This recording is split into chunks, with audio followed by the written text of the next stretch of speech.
সাইয়েদুনা ইয়াকুব তিনি রওনা করলেন, চলে যাচ্ছিলেন। চলে যাওয়ার সময় যেখানে বাইতুল আকসা মসজিদ, এখানে তিনি আসলেন।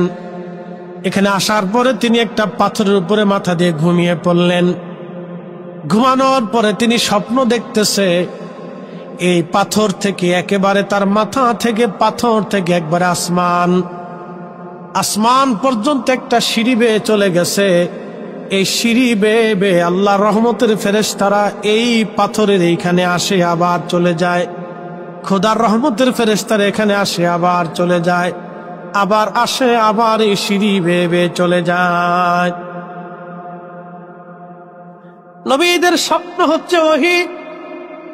সাইয়েদুনা ইয়াকুব আলাইহিস সালাতু ওয়াস সালাম এই স্বপ্ন দেখলেন, স্বপ্ন ভেঙে গেল। স্বপ্ন ভেঙে যাওয়ার পরে ইয়াকুব আলাইহিস সালাতু ওয়াস সালাম বলেন, হে রব, আপনি আমাকে আজ এক বরকতের স্বপ্ন দেখিয়েছেন। আল্লাহ আপনার রহমতের ফেরেশতা এই জমিনে নাজিল হয়েছে। আমি যে পাথরের উপর মাথা দিয়েছিলাম, এই পাথরেই খোদার রহমতের ফেরেশতা আসছে। আল্লাহ, যদি কোনোদিন আমি এখানে ফিরে আসি, আমার জন্মভূমিতে জন্মভিটাতে যদি কোনোদিন আমি ফিরে আসি ইয়া রব, তাহলে এইখানে আমি একটা মসজিদ নির্মাণ করব, একটা বাইতুল্লাহ নির্মাণ করব। এই জন্য স্বপ্নটাকে ছোট করে দেখবেন না।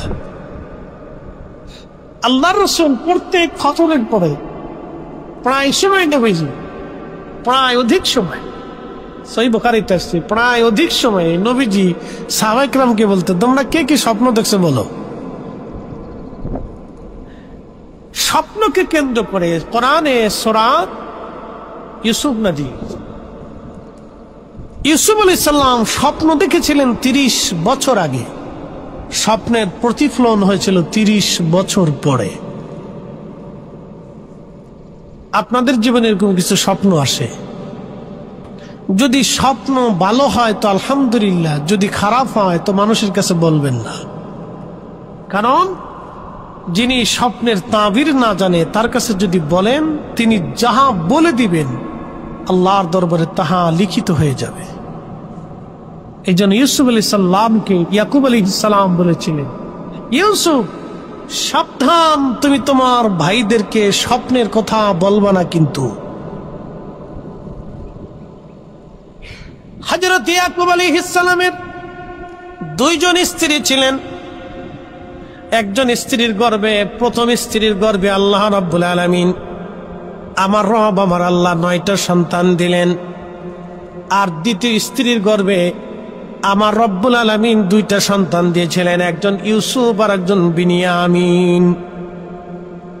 ইউসুফ আর বিনিয়ামিন তিনারা 2 জন আপন ভাই ছিলেন। ইউসুফ আলাইহিস সালামের মা আর আগের পক্ষের মা, 2 মা ছিলেন, 2 মা ছিলেন একই আপন বোন। তৎকালীন জমানাতে আপন বোনকে একসাথে বিয়ে করা হালাল ছিল।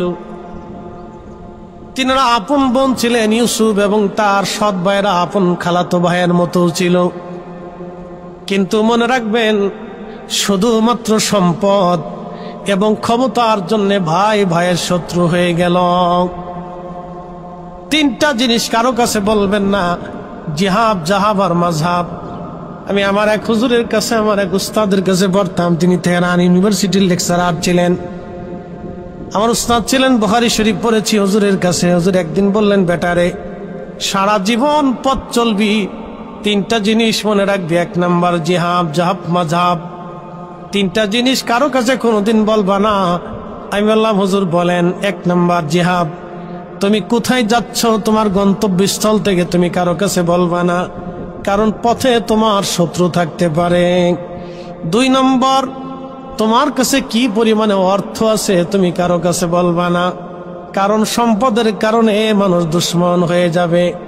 3 নম্বর, এমন কোন স্থানে তুমি যে পরিচয় দেবা না তুমি আমলিগের লোক না, বিএনপির লোক না, জামাতের লোক, তাহলে পিটানি খাওয়ার সম্ভাবনা আছে। কথা ক্লিয়ার?